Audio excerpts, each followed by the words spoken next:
An FBI agent vanished without a trace on a rural road in 1987, leaving behind only mysteries.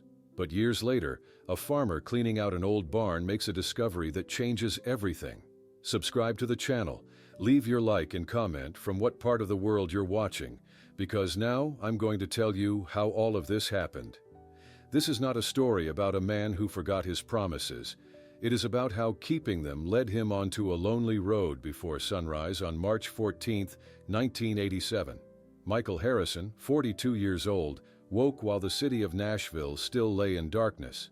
The bedside clock showed a few minutes after 4, though the digits meant nothing to him once he pictured the meeting ahead.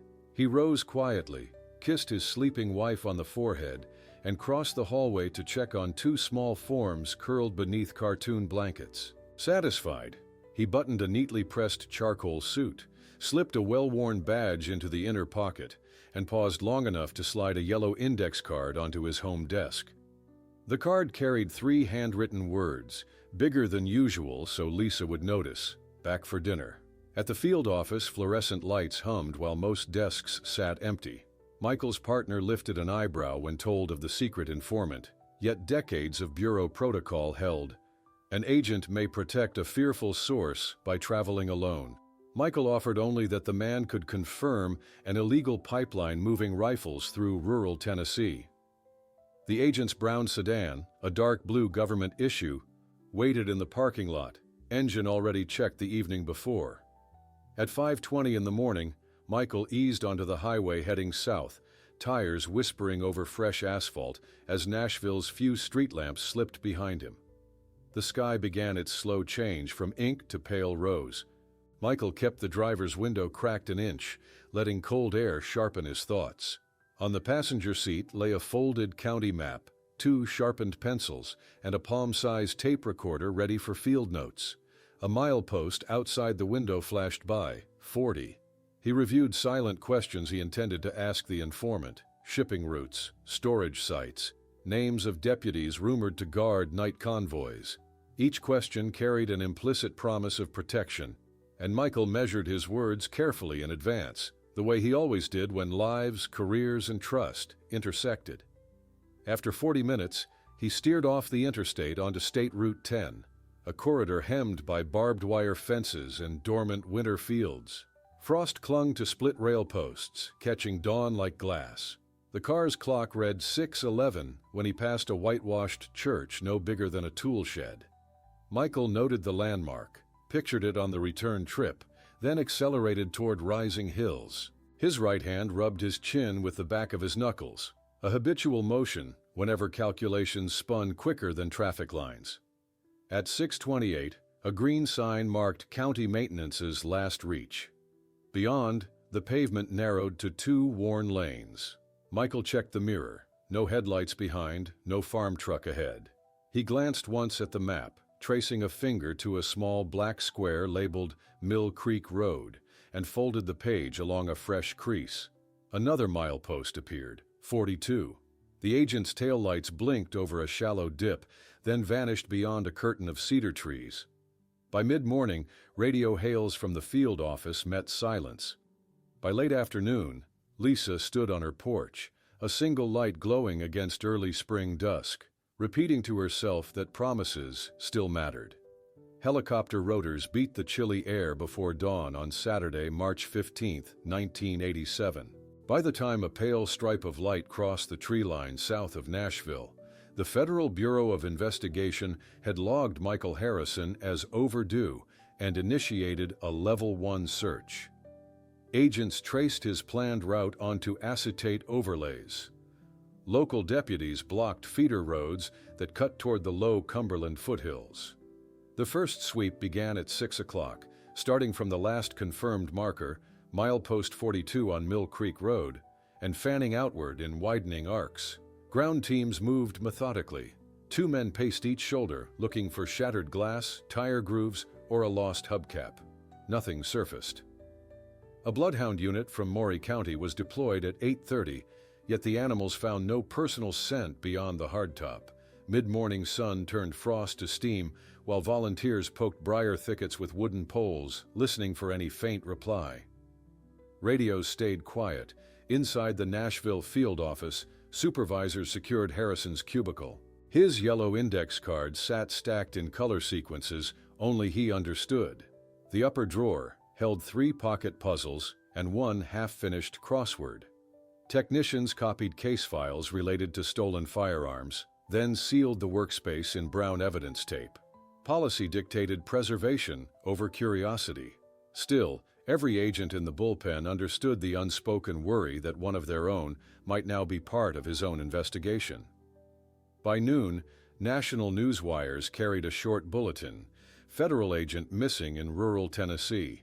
Reporters converged on Lisa Harrison's split-level house in the suburbs. A porch light glowed even under midday sun. Lisa had clicked it on the night before and refused to switch it off. At 2 o'clock, she stepped outside, voice steady, asking anyone with information to contact authorities. She added that Michael never missed a promise, least of all to his children. The clip aired on regional stations by the 6 o'clock broadcast, seeding both sympathy and speculation across coffee shops from Memphis to Knoxville. Rumors rushed faster than official memos. A trucker claimed he spotted a blue sedan climbing toward the Smoky Mountains around dawn. Another caller swore he heard distant shots near Oak Hollow, though he could not name the road. Task force phones rang non-stop, most tips collapsing under basic checks of toll tickets, fuel receipts, or weather radar. At sundown Saturday, the search grid covered 30 square miles, yet the Bureau's log still recorded 0 physical clues. Sunday morning, March 16th, search crews returned with portable metal detectors and a low-flying fixed-wing aircraft equipped with infrared sensors. Thermal images showed only deer beds and old fence lines. In the evening briefing, Special Agent in Charge Daniel Reese conceded the absence of skid marks suggested no vehicular crash. The working theory shifted toward deliberate human interference, an abduction or planned desertion, though neither sat comfortably with colleagues who knew Harrison's habits. Lisa spent that night on her living room couch, telephone within reach, porch light unblinking. Her daughters, aged 8 and 10, slept in their clothes, certain that a father who once drove 60 miles to return a borrowed pen would surely steer up the driveway before first bell at school. Outside, the search perimeter expanded another 5 miles. Inside, a silent clock marked the hours since a promise had left home and failed, for the first time, to come back. Winter slipped into spring, then summer baked the Tennessee hills, and still the driveway remained empty. By early April of 1987, the Bureau reduced active ground patrols, switching to periodic flyovers and data checks. Each subsequent month added fresh pages to the file, yet offered no meaningful lead. Lisa Harrison marked the passing weeks on a kitchen calendar, circling every 14th day in red ink, a silent reminder of when her husband had vanished. Neighbors mowed lawns, children rode bicycles, but the split-level house at the end of Sycamore Lane kept its porch lantern glowing through every dusk. Inside the Nashville field office, responsibility for the missing person inquiry rotated among agents. Tips arrived by postcard, telephone, even anonymous cassette tapes mailed from distant states, but none contained verifiable facts. One caller claimed Harrison had escaped to Mexico with Bureau funds. An internal audit later confirmed every cent accounted for. Another claimed he was held in a private militia camp near the Kentucky border. A raid found only abandoned chicken coops. The pattern of rumor without evidence hardened minds. By December of 1988, the working group had logged more than 900 interviews and spent nearly 2,000 labor hours without retrieving one item of the agent's personal property. Fiscal year reports forced administrative choices. On Monday, June 5, 1990, at 9 o'clock, the case status shifted from Priority 1 to Ongoing Unresolved. Practically, that meant fewer overtime approvals and no dedicated helicopter support. Morale dimmed. A junior analyst observed that without a vehicle or body location, probability of recovery declined sharply after 24 months.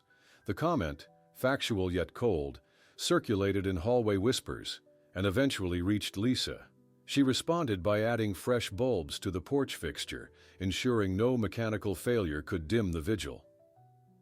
Harrison's daughters entered middle school carrying unanswered questions like extra textbooks. Teachers noted their punctuality and quiet determination.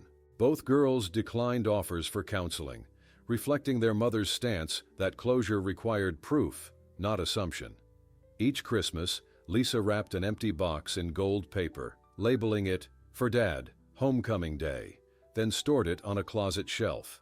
Family tradition, once built around joint Sunday breakfasts, evolved into careful conservation of memories. A pressed necktie, a half-finished crossword, a drawer of color-coded index cards whose system no outsider could decode. Within the Bureau, a critical threshold arrived on Thursday, February 20th, 1992.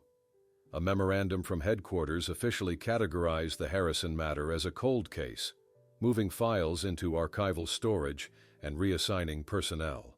Some colleagues resisted, petitioning for continued field checks, but procedural directives prevailed. Office chatter turned to newer operations, and only the sight of Harrison's untouched desk, sealed behind evidence tape no one dared remove, served as a quiet testament to unfinished work.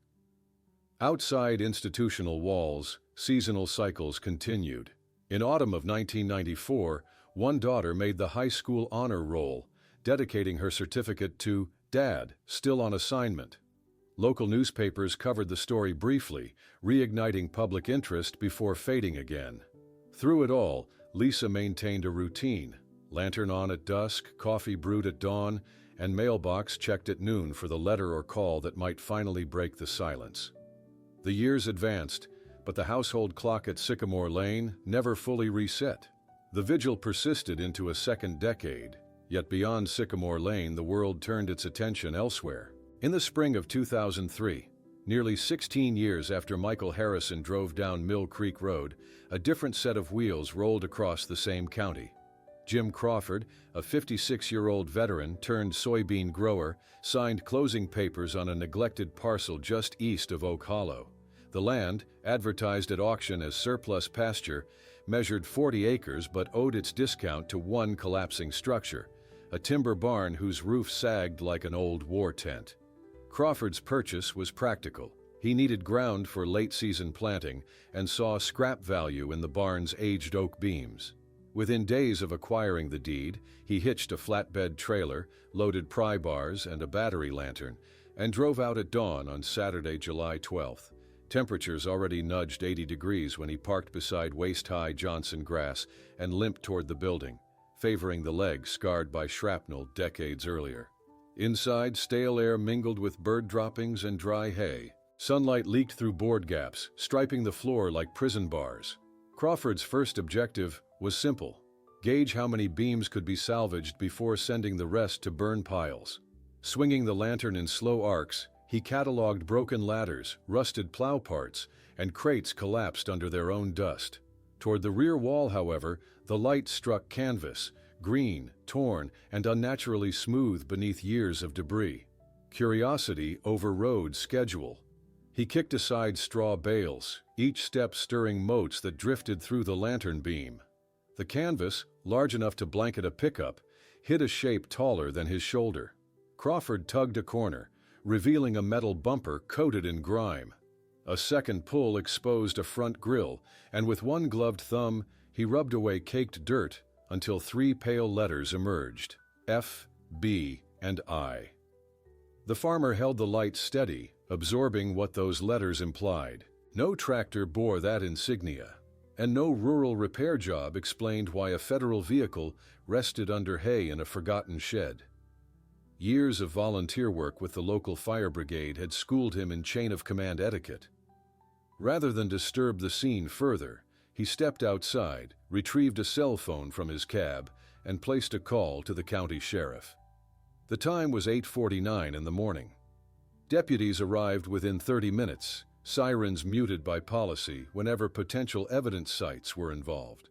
Cameras flashed, measuring tapes unfurled, and a deputy logged the barn's coordinates: latitude 35 degrees, 32 minutes north, longitude 86 degrees, 50 minutes west. The car doors were still locked. A thin layer of dust sealed every seam, testimony to years without motion.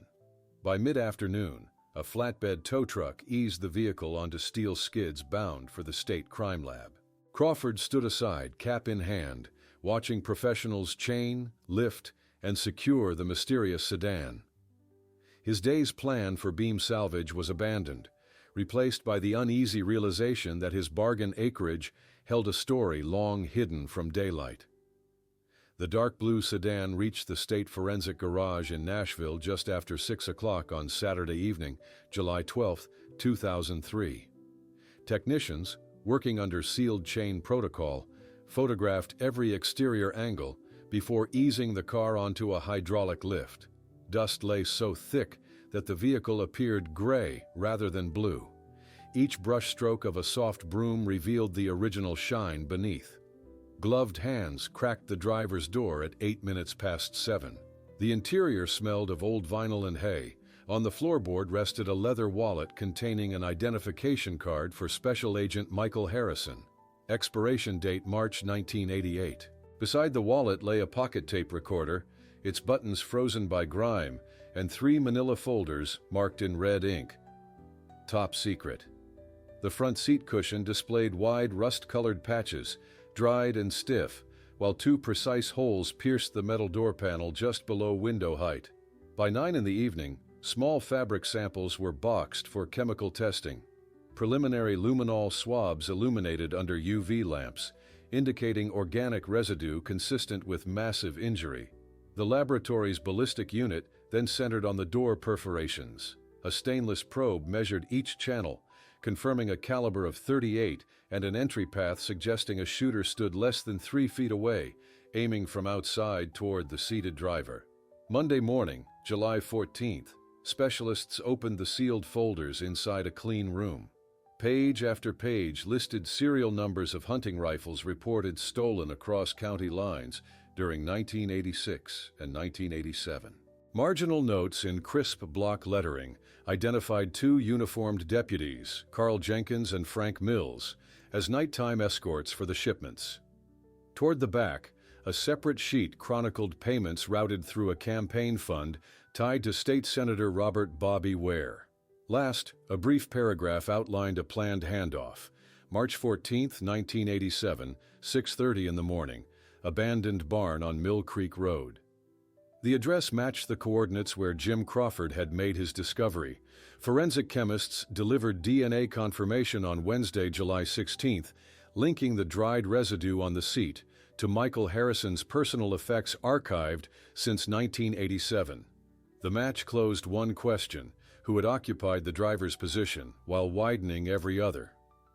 News reached Washington headquarters before noon. By mid-afternoon, Acting Director Helen Garcia authorized immediate reopening of the long-dormant file. That evening, 2 bureau couriers drove to Lisa Harrison's home on Sycamore Lane. At precisely 7:45, they handed her a sealed envelope containing a single line of text: "Vehicle located. Inquiry renewed."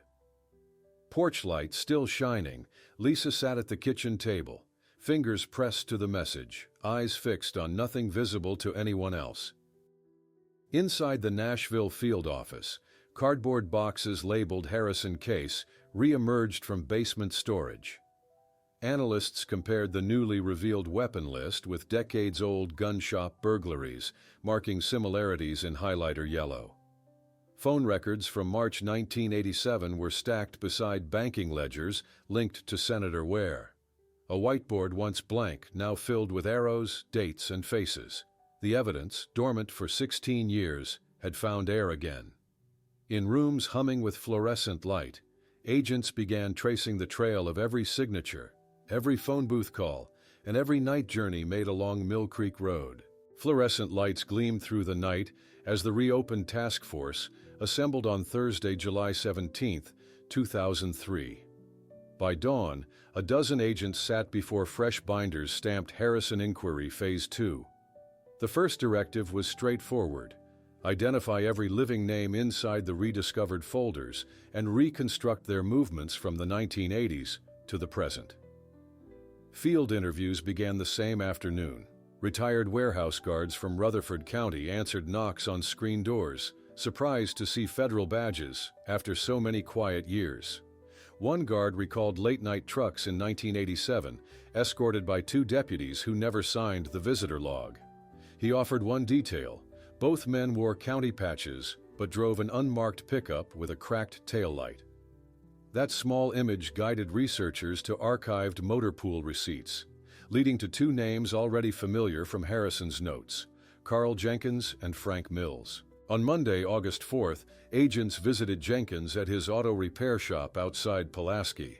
Now 53, he limped slightly, nervous foot-tapping echoing across the concrete floor, while he answered polite questions about vintage cars. His story held until agents produced photocopies of wire transfers from a political action committee connected to Senator Robert Ware.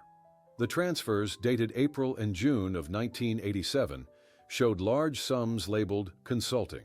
Jenkins claimed no memory, yet perspiration darkened his collar despite mild weather. Attention then shifted to Frank Mills, living in a ranch house near Columbia. Former neighbors described him as friendly but quick to anger when conversations drifted toward his policing years. Surveillance teams observed him meeting Jenkins twice in 1 week at a roadside diner, their discussions animated, shoulders hunched forward.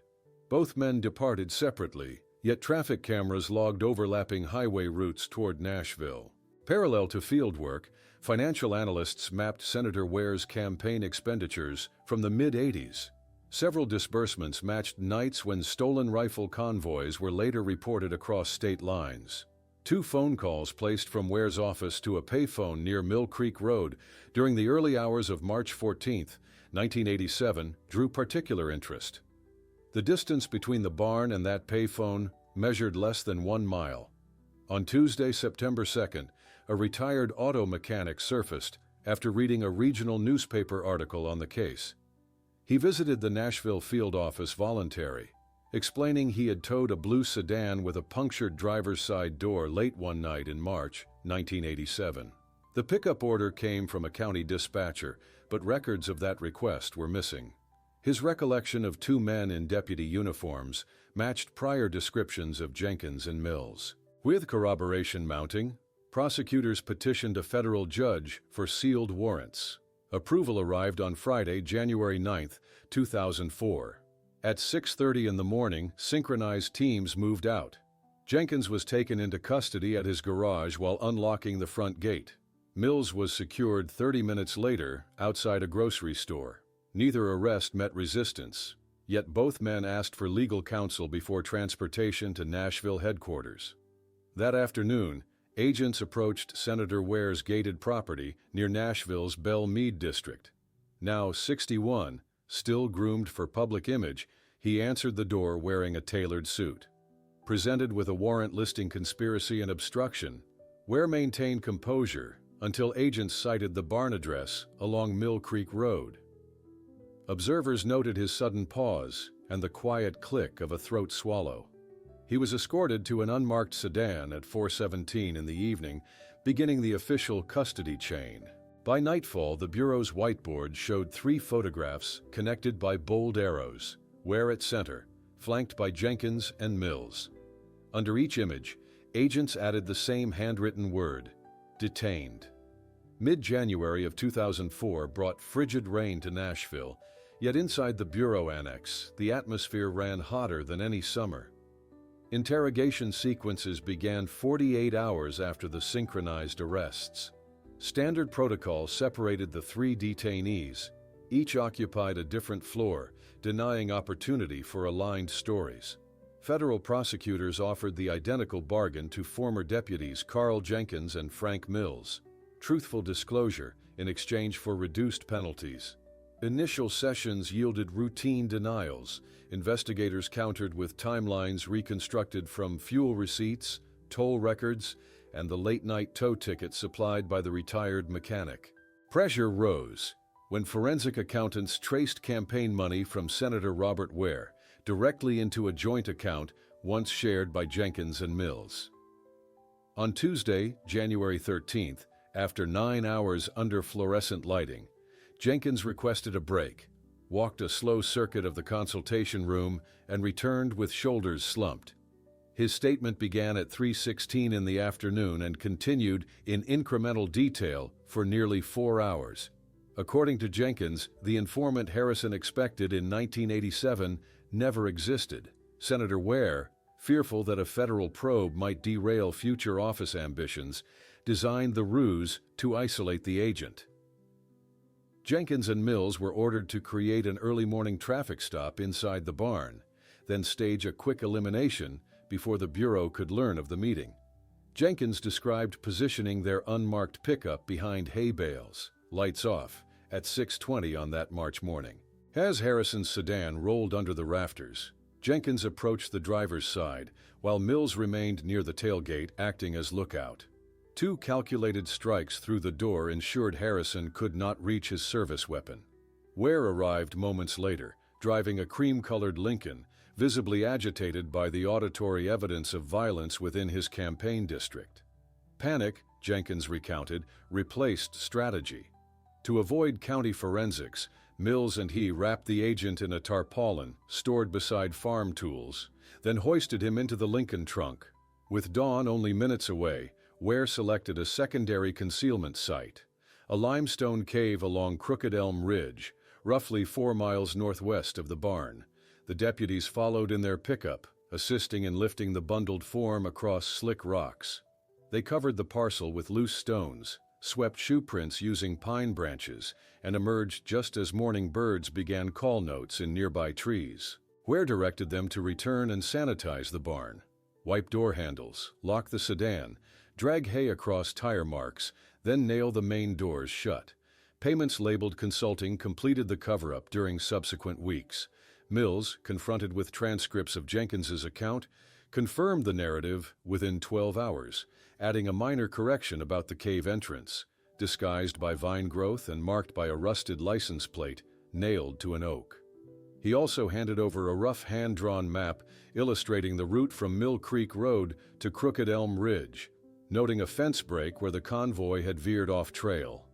Prosecutors documented the confessions under oath on Friday, January 16th.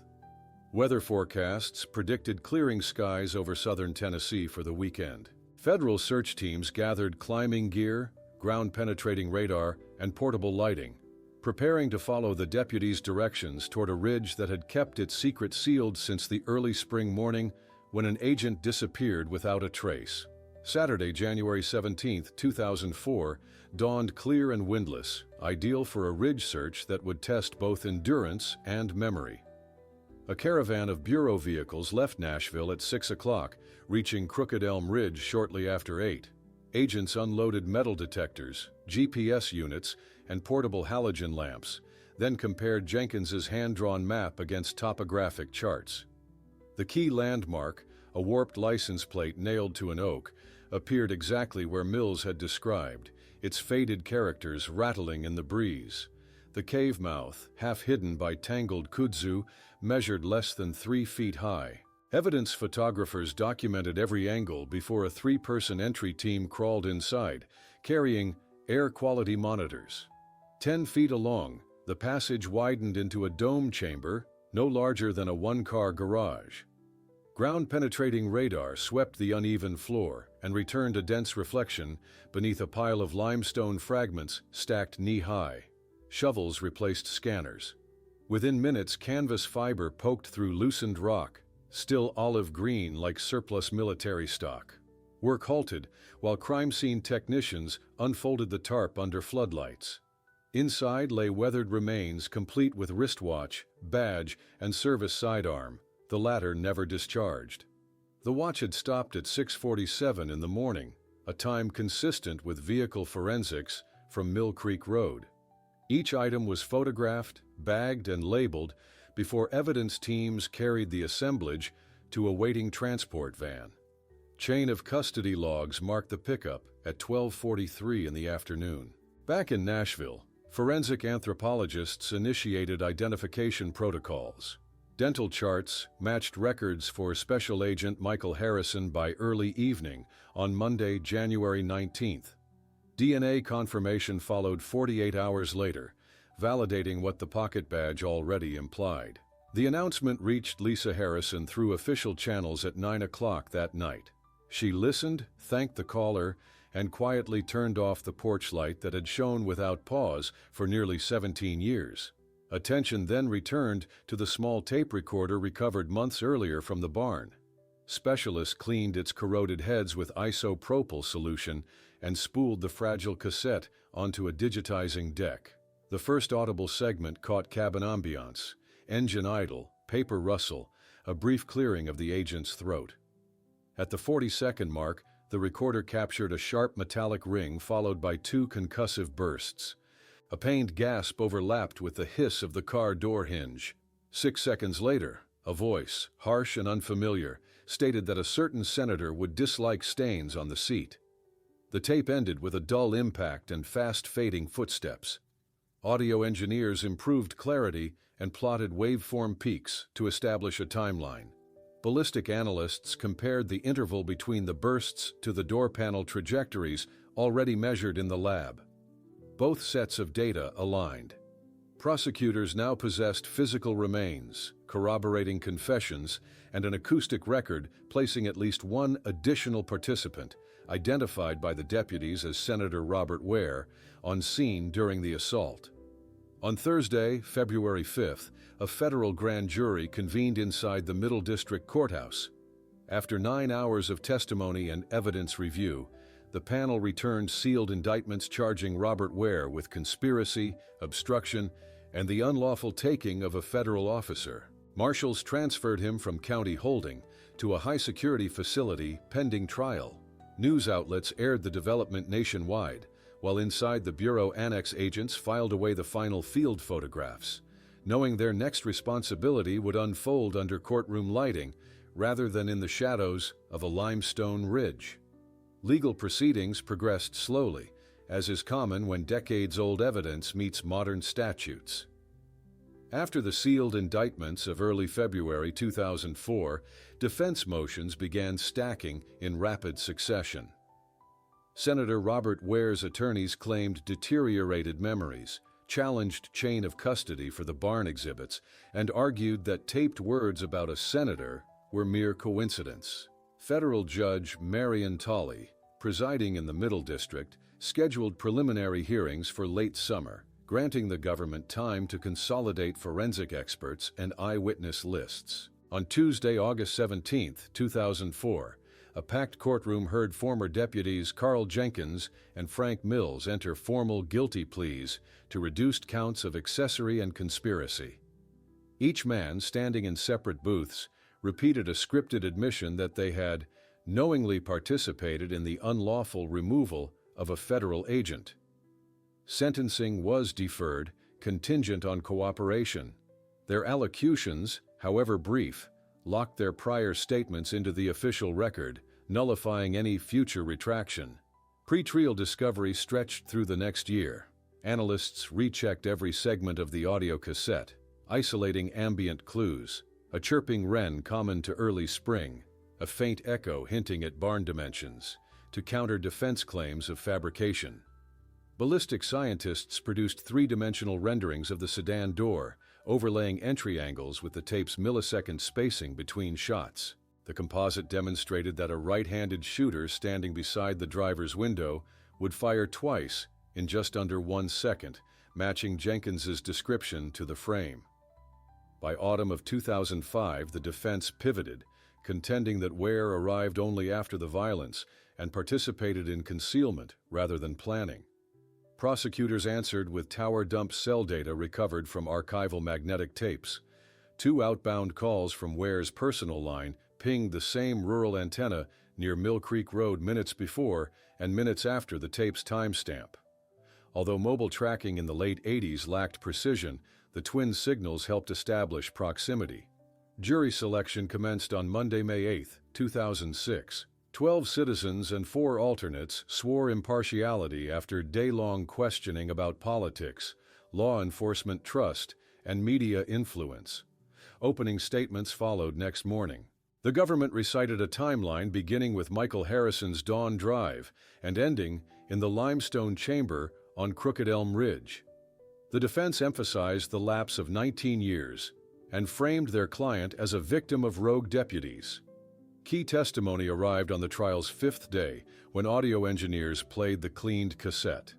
Court reporters captured every syllable, including the phrase about "Senator won't like stains."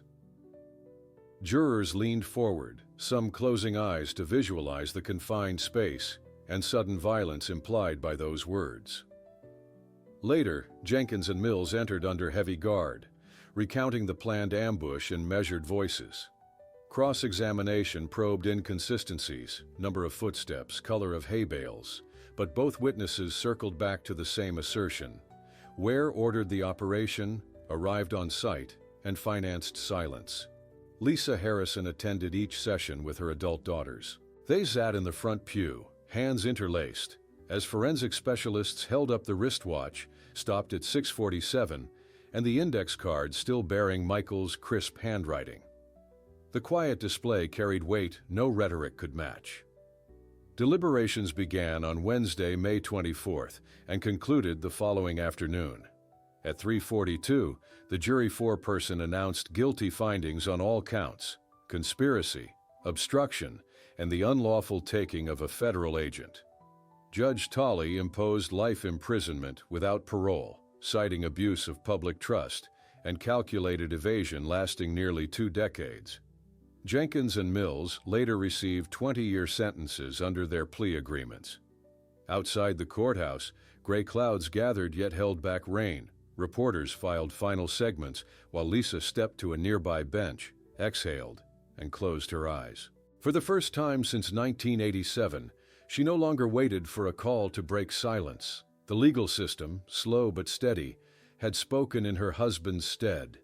Summer heat settled over Washington on Friday, July 14, 2006, the day Michael Harrison's name joined the marble wall at Federal Bureau headquarters. The engraving crew finished at 9 in the morning, chiseling each letter with deliberate strokes. By 10:30, rows of dark chairs faced the newly polished surface, and a podium stood ready for a brief but weighty ceremony. Bureau staff, some too young to recall the original search, lined the marble corridor beside veterans who had once walked night fields south of Nashville. Lisa Harrison arrived with her daughters, now 27 and 25, escorted by a family services liaison. All three wore navy dresses, a quiet nod to the color of the sedan that had sparked the investigation's rebirth. At 11 o'clock sharp, Director Helen Garcia stepped to the microphone. In measured tones, she recounted Harrison's final assignment, the years of uncertainty, and the investigative persistence that converted a forgotten barn into a courtroom reckoning. Applause remained restrained, more reverent than celebratory. An honor guard folded an American flag 13 precise times before presenting it to Lisa. She accepted with steady hands, the same composure she had maintained through interviews, vigils, and trial sessions. Flashbulbs captured the moment, yet Lisa's eyes fixed on the engraved name rather than the camera lenses.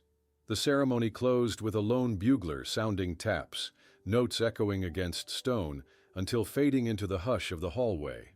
2 weeks later, on Thursday, July 27th, Nashville hosted a smaller gathering at the Sycamore Lane residence.